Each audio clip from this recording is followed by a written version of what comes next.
ലോകകപ്പ് മാമാങ്കം ലോകം മുഴുവൻ ആഘോഷിക്കുമ്പോൾ അസ്ലം എന്ന വിദ്യാർത്ഥി വ്യത്യസ്തനാവുകയാണ്.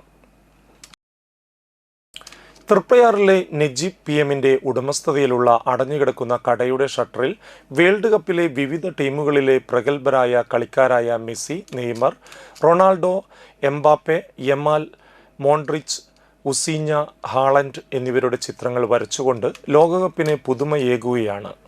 തൃപ്പയാർ സർഗ സംസ്കൃതിയുടെ നേതൃത്വത്തിൽ വർക്ക്ഷോപ്പിലെത്തി അനുമോദിച്ചു. സർഗ സംസ്കൃതി ചെയർമാൻ ജയൻ ബോസ് അനുമോദന സദസ്സ് ഉദ്ഘാടനം ചെയ്തു. വൈസ് ചെയർമാൻ ആൻഡോ തൊറയൻ അധ്യക്ഷത വഹിച്ചു. Treasurer Paul Chittilappally, Najeeb PM, Shelly KS, Mohandas, Adithyan, Bineesh, Sreenath Gopi എന്നിവർ പ്രസംഗിച്ചു. താന്യം ഗ്രാമപഞ്ചായത്തിലെ ബോട്ടുകടവ് പ്രദേശത്ത് താമസിക്കുന്ന പൊക്കാലത്ത് സാലിയുടെ മകനാണ് അസ്ലം.